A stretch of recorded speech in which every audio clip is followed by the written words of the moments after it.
মুক্ত আকাশ, মুক্ত বাতাস, মুক্ত চারিপাশ, ভালো লাগে, ভালোবাসি, নেই কোনো কাজ।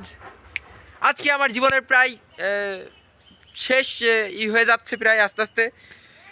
আর একটা দিন মধ্যে আছে, ওই একটা দিন পরে আমার জীবন থেকে হারাই যাবে, মানে কি এই সাধারণ জীবনযাপন হারাই যাবে। তারপরে আমার দায়িত্ব শৃঙ্খলার মধ্যে চলে যেতে হবে। ফেব্রুয়ারি মাসের 7 তারিখ সকাল 8টার সময় আমার ট্রেনিং সেন্টার জয়নিং। তো ওই ট্রেনিং সেন্টার জয়েন করা থেকে আমার শুরু হবে নিজের জীবনে একটা ডিসিপ্লিন মেনটেন করে চলা লাগবে, সব কিছু করে চলা লাগবে। মানে জীবনের যেই রং তামাশা, যেই মুহূর্তগুলো মানে করে নেওয়া উচিত ছিল, মানে ওই মুহূর্তগুলো আর আমি ঠিকভাবে পাবো না। আমার আশেপাশের মানুষজন থেকে আমার দূরে থাকতে হবে, চলে যেতে হবে। আমার পরিবার ছেড়ে আমাকে দূরে যেতে হবে, ওই ক্যান্টনমেন্টের ডিসিপ্লিন মেনে চলতে হবে, আর নিয়ম শৃঙ্খলা বজায় রাখতে হবে। এই জন্য আমার করতে হবে।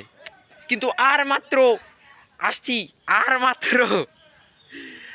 মাত্র একদিন মধ্যে সময় আছে। এই একদিনের মধ্যে মনের যেই আশাগুলো ছিল, আশা বলতে তেমন একটা না, আশেপাশে চারিদিকে একটু ঘুরে বেড়ানো, একটু ইসেরই, তো এইটা একটু পূরণ করে নিতে হবে আমাকে। কারণ এরকম সময় আমি আর খুঁজে পাবো না। তাই পরিচিত মানুষের সাথে দেখা সাক্ষাৎ করব, তাদের সাথে কথা বলবো, তাদের কাছ থেকে বিদায় নিব। তাদের সাথে দেখা হবে কি হবে না জানি না, আর কিন্তু ইনশাল্লাহ ফেব্রুয়ারি মাসের ট্রেনিংটা ইনশাল্লাহ কমপ্লিট করে আসবো। আর তোমাদের কাছে দোয়া চাই, তোমরাও আমাকে দোয়া করো। এই হচ্ছে বড়ই। অবশ্যই পাগলামি সাগলামি থাকবে, কারণ পাগলামি সাগলামি না থাকলে একটা মানুষ বাঁচে থাকতে পারে না। আরে এই যে টমি, নো, কামড় মারবি না বেড়া। এই যে দেখছো, এটা বেশ ভালো একটা কুকুর, কিন্তু মাঝে মধ্যে এসে যে চেটে দেয়, হাত পা চেটে দেয়। তার সমস্যা নেই, থাকো, টাটা বাই বাই। আমাকে একটু ডাকছে, আমি একটু ওখানে চলে যাই। আসসালামু আলাইকুম রহমতুল্লাহি বারাকাতুহু। আশা করি আল্লাহ তাআলা ভালো থাকবে তোমরা সকলে।